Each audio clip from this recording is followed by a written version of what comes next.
Hello, everyone. We are back on the circuit again, doing the history of the Caribbean soccer here in Toronto.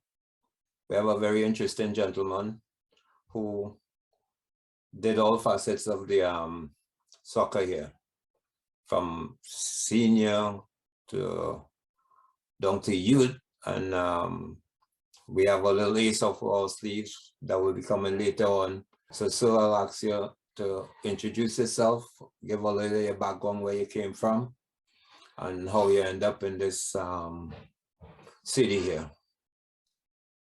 Well, my name is Roy Johnson. I came to Canada in 1972. I lived in the Toronto area first, as most of us, Marley, Eglinton area. Got a job at downtown Toronto. Second job was in the Downsview area, just Keele Street, just off opposite York University. But before you jump on the TTC and all this thing, did you play any football in Trinidad, or seeing that this is a football / soccer thing? No, Yeah. in Trinidad, just played, district soccer, community soccer, not really in any organized league except for the Sunday morning league at the Queen's Park Savannah. Honestly, not the Movina League. There's two other leagues. Can't remember the name. That's what we played on Sunday morning. I was in the service back home, and I played for the Mountain Branch departmental soccer, as we call it, football back home. And as you say service, you mean police service? Police service, yeah. I was there for over 5 years, 5.5 years, and then migrated to Canada. Okay. How was the place in arriving? What was it to you? Did you manage to be here? I came here for betterment, to get a better education and hopefully a better, not a better job, but a gratifying job. So it was always my intention to further my education. That was number one priority. But you started with working. Would work, yeah. I mean, how that evolved into, if you eventually got into the schooling, or if, like me, the little cash start working nice for you. And I had a family, I got married. I got married here in Canada. I came up here, then I sent for my fiance then, and got married here. So I had a family. So I had to work and school at the same time, but the schooling was part-time. Over just about 7 years at York University, doing part-time classes. And there I achieved success. I got my business administration degree. It's a BAS at York, that's a designation. And that's it for the education part of it. But so did that catapult you into a better job, or people what you have on bidding your time? It did help, because my second job in this country, where we were a company called Fry Copy System, making ribbons and carbon paper, first of all carbon paper, and then branching out to computer ribbons when computers started to become more prevalent and common. And I was, within a year, became supervisor there, and within 3 years became plant manager, or as they call, refer to them up here as plant superintendent. And I really remained in that field of business for many, many, many years. Later on, probably about 25 years ago, I got my real estate license. So I'm now fully retired, but having my license, I do it as a part-time basis. So someone, rather than looking at TV, I sell house. So for the length of time you stay in the real estate business, obviously it worked for you. Yeah, it's a good thing to fall back on. It was a form of residual, not residual, but supplemental income. Okay. Yeah. So based on that type of scheduling, how did the soccer, you switch from the football to soccer? Right. So I was working full time, going to school part time, playing soccer with Unity in the T&D, going to practice once, twice a week. Yes. So how you got linked up with Unity? What was your link for Unity? With Unity, when I came to Canada, settled in the Toronto area, Eglinton and Marley area. Then I moved on within months to Bathurst and Eglinton area. But whilst I was in Marley, stayed with my sister for a couple of months, and Noel Birch, a senior member with Unity, who was at Unity at the time, he introduced me to Unity. So I went off with him, and didn't have a car, so I used to get a ride with Noel going to practice in the gyms. Gyms was down in the East End around Carlo, and can't remember the cross sections. And that year played outdoor with Unity in the T&D league. You recall who were the members? Any member that was there at the time? Anybody? Members of Unity? Yeah. Oh yes, we had we had Lance Greenwich, we had McDonald Hopkinson, also known as Boy. We had Lance, Pat Greenwich was the coach at the time. We had Len Crooks came after. Who were some of the other guys? There are some other guys, not mine. Some other guys, I can't remember the names. So were you in T&D? Did you go in T&D? Did you play in T&D, or you were in just contrast, or what was the deal? I played in T&D. I played in contrast just once, because most of the times, I have a full plate. Whether it's schoolwork, whether it's regular job, because as I mentioned earlier, I was supervisor for then plant manager. Many Saturdays I got to go into work, even though I may not work all day, but I got to show up to make sure things are right, spend 4 or 5 hours, and then from there head off to whatever activities Unity may have on the Saturday, if any. So it was a full plate. So I know you evolved into the youth, but before I get there, let me just wrap it up this way. Unity apparently became Antilleans, or I don't know how the sequence works. Can you tell us how you think that worked? Unity was playing organized soccer in the T&D. And around 74, 75, 74, the more ambitious, most of us, members from Unity, started purchasing houses. Some of the members went to the East End Scarborough, others went to the West End, i.e. Brampton and Mississauga. Those that moved to the Scarborough area, they were now called the Scarborough Caribbean. And those of us that moved to the West End, after about a few months or so, or no, the following year. So I moved to Brampton in 75. And Antilleans was formed, I think, in 76 or 77, 76, 77. Yeah, because Unity won the contract in 76. So Unity. 76, okay. So let me ask you, did Unity and Antilleans coexist at any time before Antilleans took the whole? Yes, so we had members of Antilleans still playing with T&D, with Unity in the T&D. So Unity was a sort of a recreational, cultural a group of guys get together to, spend the time, as we say, to lime on the weekends. Mm-hmm.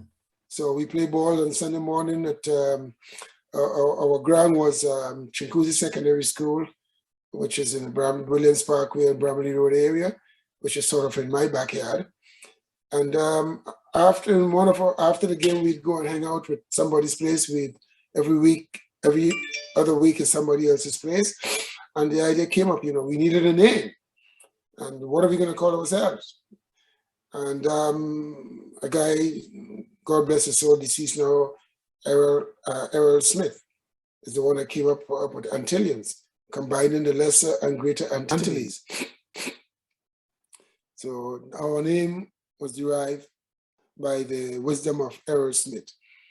And once we had a name, we decided now we're going to start playing some fun games, exchange visits with other Caribbean teams. Scarborough Caribbean was our favorite because we were still part of Unity at one time. Mm. And so we do that. We hosted tournaments. Yeah, I remember coming to. We hosted tournaments. We went to other tournaments, whether it be Braves or Scarborough, or in Oshawa, you had Carib, Club Carib, yeah. Right. So it was all fun. We went to different cities. We've been to Washington, we've been to Brooklyn, we've been to Montreal, being hosted and returning the favor of Caribbean soccer clubs in those areas I just mentioned. And you formed in 77. 77. Yeah. Are you still functioning? Yes, we are. Yes, we are. We are functioning. Having been founded in 77, we also entered into a recreational league. Can't remember the name of the league, but it was in Martin Grove and Westway area. So down by the airport. And then after those games, we go. Is that an over 35 a master? That was an open league. That was an open league. It was I think it was an over 35 league. Yeah, it was. Yeah, and you were allowed X amount of players underage. Okay. So I remember my nephew Garvin played with us then. We had Jim, his son, play with us. So that aspect of continuing the soccer, what next was the route we took, playing wherever we can, friendly soccer. But as we got older, and our kids, our sons, who most of them were involved in soccer, near the end of the youth soccer days, so that's U18, I took it to the Antilleans. Oh, let me back up a bit. Antilleans, apart from playing the soccer, I would think it's probably around 1978. Could be the same year we were founded. I raised the question, why don't we organize and start doing some dinner and dance so we can fundraise? And it was very well received. And we formed a committee, and I think it was 77 or 78, we had our first dinner and dance. That is still going on. It's got to be over 30-something years now, dinner and dance. And the good thing about that is the wives are the ones who were very, very instrumental in making this a success and being able to sustain it up to this time. They were very supportive in it. And about the youth, right? Because so far gathered, you're still functioning. Right. You check with your dinner and dance now. The youth, I want to hear about the youth because I remember inviting you to the Sports and Family Day that I used to have at Birchmount. Right. So how much of a youth program Antilleans enhanced, and did you guys join youth leagues or it was just something in the club? No, there was no youth. We could not join a youth league. I tried desperately, but it was against the OSA and Peel Horton Soccer Association's constitution. Once there are clubs in your district, and in the Brampton district area, we had the Brampton Youth Soccer Club and Chinguacousy Soccer Club. Chinguacousy later became Brampton East Soccer Club, And right now it's just they merged about 5 years ago to the Brampton Youth, so the Brampton Soccer Club.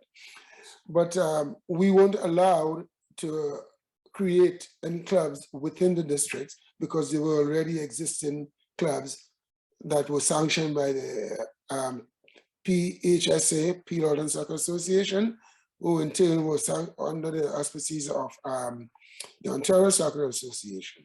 But what I did is that I approached the Antilleans board to financially support a venture of getting our sons, other Caribbean youths in the area who are in transition from school, from secondary school to university. So that 1 year in between, I was successful in putting together teams twice, two successive years. And we played in once we played in the Peel Halton League, then we played in the Peel Halton League, we played in the OSL. I think it was the league then was called OSL. Antilleans played in the OSL under 19. So how did that work for I thought you said there was a jurisdiction that you couldn't Antilleans couldn't form what we wanted to do was to form a league, a club and have enter the league as Antillean. That's youth soccer. Now the Peel Halton I just mentioned about was adult. After 18, you can join any league, but you could not put a club in the youth league. Okay. So this was the men's league we entered. Okay. So now we are at a crossroads here now. So you put this young team in the men's league. Right.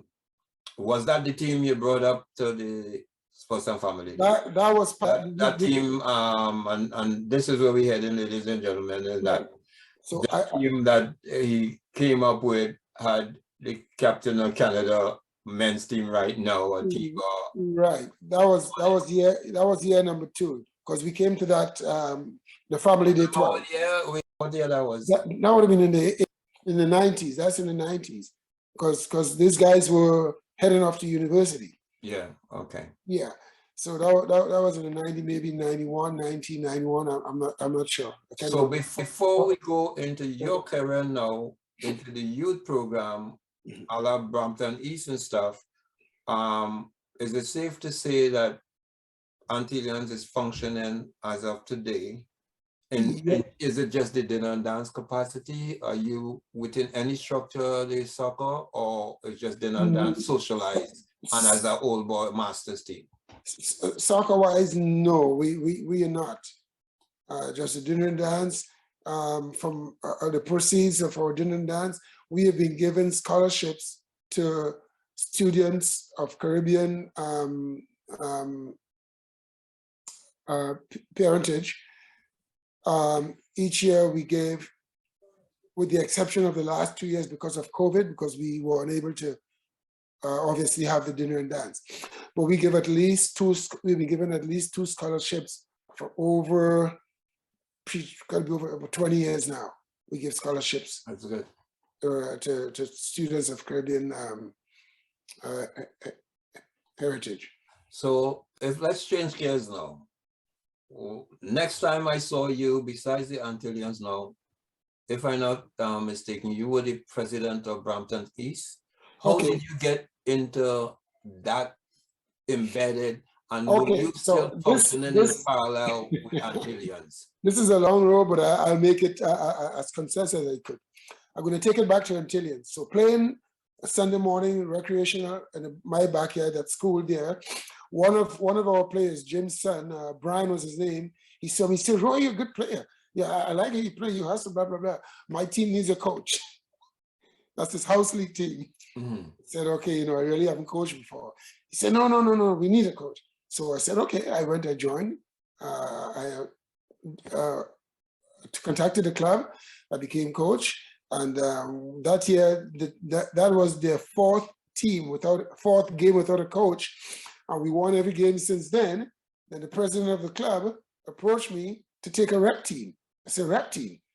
I said, okay, now mind you, I still have a full plate going on. So I took it. I remember taking my nephew, Garvin, on the team, got him on the team, and we did pretty good. And I just took with it. Then my second son, at that time,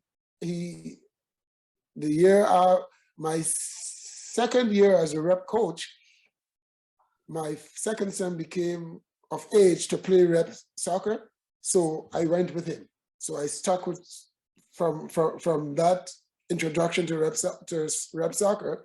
I got my son in and I coached him, and I stayed with him until my third son was of age to play rep soccer, and I stayed with him.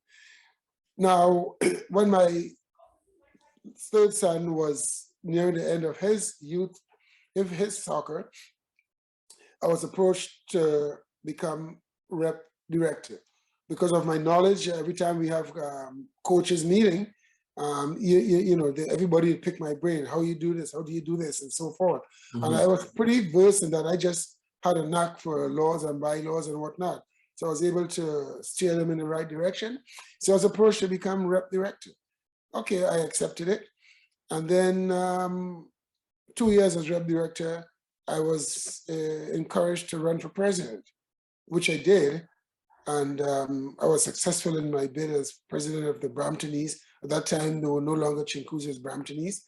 So I was president of Bramptonese Soccer Club for 6 years. How many teams they had at that time that you controlled? Many. We had a house league. The club membership, Brampton's club membership, was over 2,200, between 2 to 2,200 members. House league, all stars, rep. There was rep team representation from at that time from the entry level age, which I think then was 10 or 9, 10 or 11, around there. So we had from the entry level age right down to the exit, which was U18. 18, yeah. Yeah. Okay. So that team that went Trinidad and Tobago on tour, that was the cream of your personnel. At that point in time, yeah, they were. Under Steve Hughes. Steve Hughes, yeah. Right. Okay. Now, what happened after that part of your career? Because I want to find out now, in closing, how the youth soccer, how it looked to you at this point, who matured in to make it on the national scene, because we have a very fruitful roster that's going on now in Canada. And to see you've been in it, I want to hear from you now what you think. You said Brampton has about 7 players on the Canada national team. So I want to hear how that farming, what's happening in Brampton that you guys doing so different to everybody else. I cannot put my finger in it.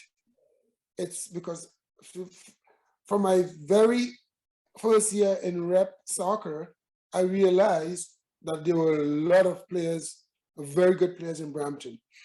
Every club, especially the Mississauga clubs, each successful team in Mississauga back then had at least one player from Brampton. The North Scarborough Zuri, there was another Zuri in Scarborough. Players from Brampton would go and play with these teams, but players were not coming into Brampton to play. But we were still producing good players. Why? I don't know. Maybe the luck of the draw. Is it the water up here? I don't know. But we're just producing good players. On the current roster now for the national team, everybody knows now about Atiba. Okay, Atiba has played with both clubs. Atiba is your nephew. Yeah, he's my nephew, right? Okay. Atiba did not. My sisters played most of his youth soccer. He played a couple of seasons with me. He played maybe 4 seasons in Brampton, in Brampton East or Brampton East. But he played more with Brampton Youth. So what are you doing now? And are you going on Canadian team, or what's your whole picture now on the ball and within your realm of settling in? But me, as far as the soccer goes, just support it, especially now that Canada is enjoying the benefits of never give up, sticking with the program. If I can just backtrack a bit as far as that, I remember when I was president, I was invited to a meeting with, I don't want to call his name, somebody who's in charge of youth soccer and development, coaching development in Ontario soccer. And there were coaches from presidents and rep directors from just about all the clubs in the Peel Halton. It was at a hotel down at close to at the airport area. Mm-hmm. And everybody was given their opinion as to why Canada is not successful in soccer. And I listened after about 30 minutes or so. The gentleman in charge looked at me and said, "Fitzroy, how come you're not saying anything?" I said, "Because I've heard it all." He said, "What do you mean?" I said, "Everything that everybody has said, every meeting I go to, they say the same thing." He said, "So what do you think the problem is?" I said, "We need a soccer league. Canada is the only country I know of in the soccer world that doesn't have its own league." He said, "Oh, so now I'm glad to see that we do have a league, and this is just the beginning, in my opinion, because there's so many players that pass under my tutelage. So many players I've known that they just gave up because there's nowhere to go. When I came here, soccer was what do you do? Your goal was to get a scholarship in the US. There were no Canadian scholarships. Now there are a few, I think, a scholarship in the US. And after that, that's it. So it was a pathway to a better education. And they wanted a scholarship in the US, not to better the soccer, but to better the education. And now that has changed. With the introduction or the birth of the MLS, then I saw that as, more opportunity for our players. Now we have the league, we have our own leagues, CPL, which is about 3-4 years old, is more avenue. So you're going to find players from the CPL now. One already has been taken on by TFC. So as I remember, and I take pride in saying this because I saw that as the downfall of not having that platform, that field for them to continue playing. I recall back then, U13, U12, U13, Canada is competing and beating teams from any part of the world. 14, 15, and 16 and beyond, they're dead, they're done. Yeah. You didn't have the development here. You didn't have the ambition wasn't there because they had nowhere to go. So it was the few players who would be playing hockey would just leave soccer, go play hockey. Okay, so in wrapping up now, let me get a personal touch now about your nephew. Watching him over the years, listening to him, he's a thinker, he's timely, both on and off the field. And, people can listen to his uncle, they can see what he probably took from you, what he took from his dad, maybe if they know his mom, but his longevity is staying in it so long. He's able to sustain that because he believed in himself. He wanted to be a pro ever since I can recall. No matter what, he wanted to be a pro. He believed in himself. And he had the support from his family because we all saw that he had the ability. He can play in the goal, he can play any position on the field. He has more or less played, except for the goal, just about any position in the field for the national team, for his club teams. But that desire and that drive and that ambition to become a professional, and more importantly, he knows how to take care of himself, his body. But in saying what you say, and everybody knows that who's listening, the journey here to go pro because knowing the leagues he's in, I mean, he wasn't a household name here in Canada. It seemed like a lot of people, like Julian or whatever, had to go out, and then they have to discover them. Somebody have to mention, well, you know, this guy is playing in this league or whatever. That's how it used to be. Right. Because again, you have to leave here and go to a different shore to build your trade, yourself in the trade, and then be rediscovered from Canada. Now, Right. what type of journey he had? What was it rough? I mean, yes, you say you went thing, but I can't remember Atiba being the top tough player here, whether it be wrong T&D, any league. I know it wasn't much leagues, but and to see the type of talent he has. Well, because of his desire to become a pro, any opportunity that presented itself to pursue that cause, he would grab it. What about the provincial program that was here? Was he ever in the provincial program? The provincial program through the club, through his club team. At that time, he was with played with Brampton, and then he played with Woodbridge. I think his last year in youth soccer, he played 1 year with Woodbridge. So that was in the provincial division. Because he left. Talking about being called for the province, you know, where you're being selected and looked at for national selection. Yeah, so he had a bit of let down in that aspect of the provincial program.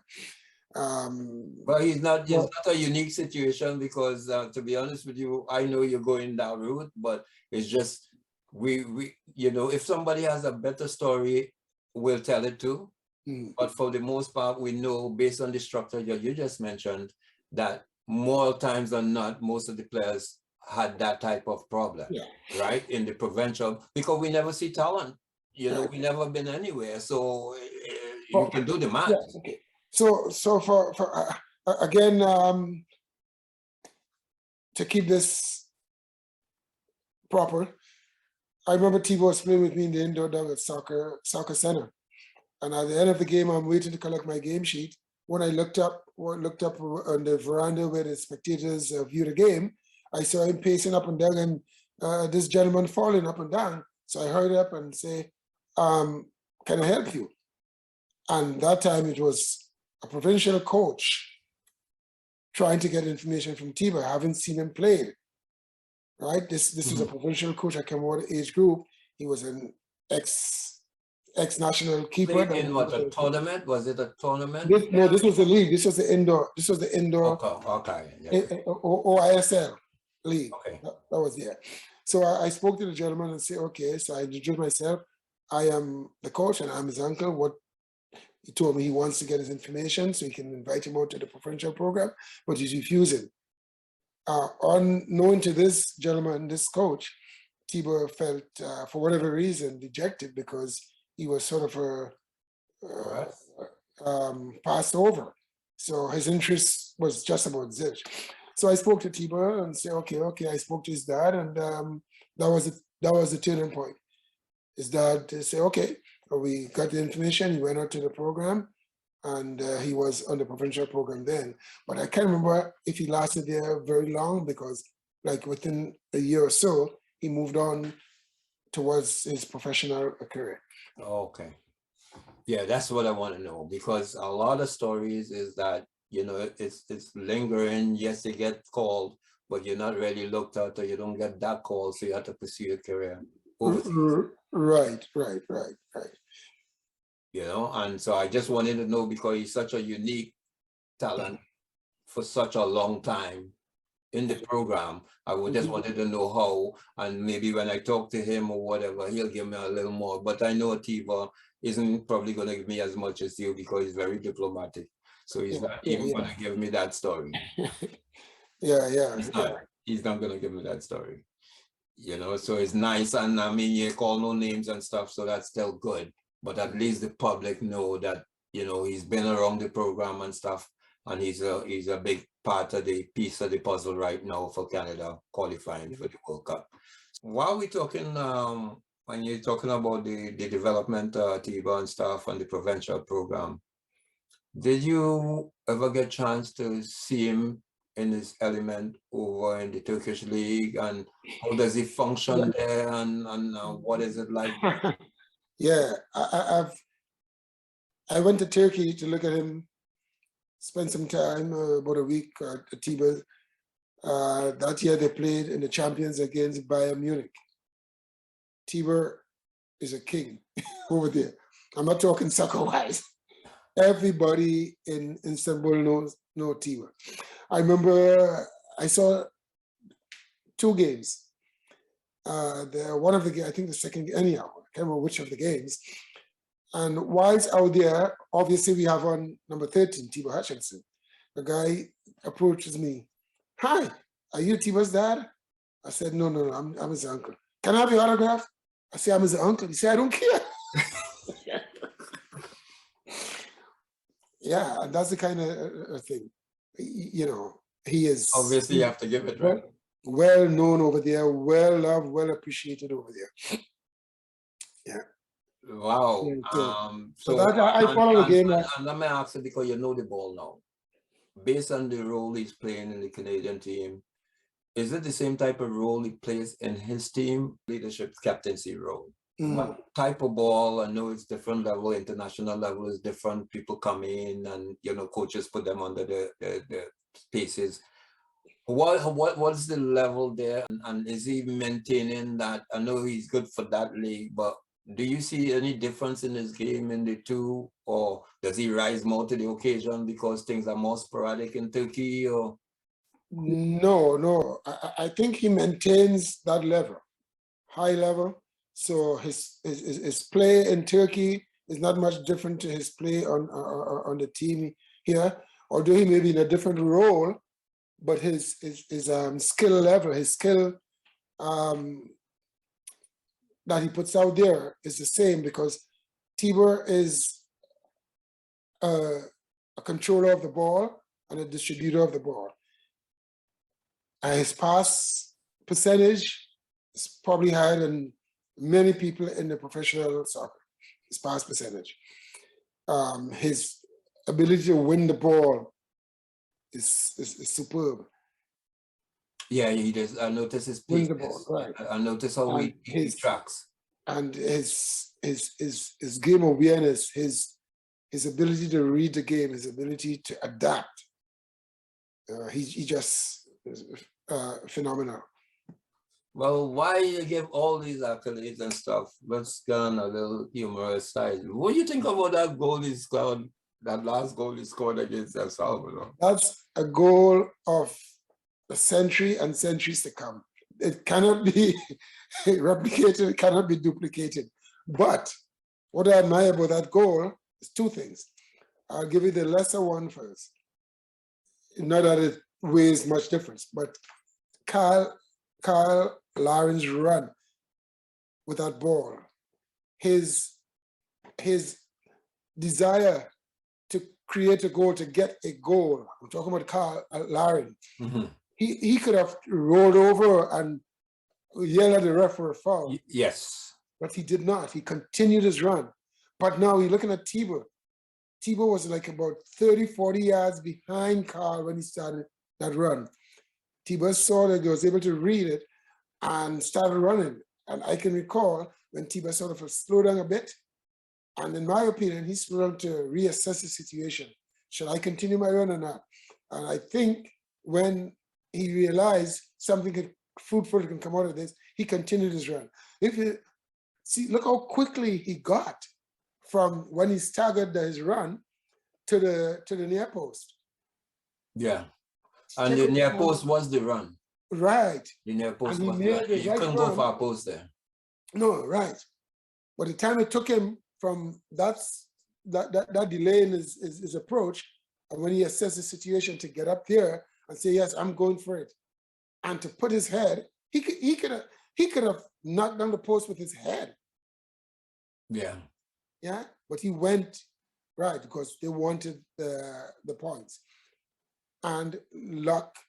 Sports, in my opinion, are 2 things: skills and luck. You need them both. And people say make your luck too, eh? yeah, but because of your skills, luck come your way. Yeah. Had he not done that, would have been no goal, no chance. So that ball hitting the post, coming back and I think hit another play or hit, I think it hit his. You think it hits his bum and then his head. His bum and then maybe just trickle off his head, whatever. Yeah. But you can try that. You can practice that or try to. I didn't understand it. So Roy, I want to thank you for giving me the time. Hope you're staying safe and everything else. And you know, maybe we can celebrate this Canada journey somewhere along the way. Somewhere along the way. What do you think about these 3 games coming up? Can't let you off the hook on that. There's 3 games coming up. When you think they would? How you think on how and when they would? Canada's finishing first. How and when they will clinch the first berth Next of the World Cup? Oh, They have 3 more games. They have 3 more games. They're going to clinch a berth at the next game. In what manner?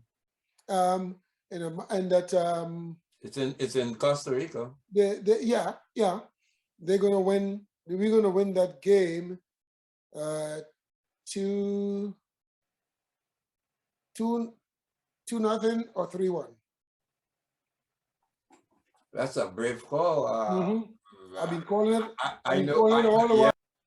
Yeah. You see, in my opinion, the difference now is that people now respect this team. And by respecting that team, they open up now because they're going to try to explore more and try different things, and they become more vulnerable. Okay. No, they would be vulnerable because they have to win out all the games. Right. And they probably still can't pass. They have to win out to try and pass either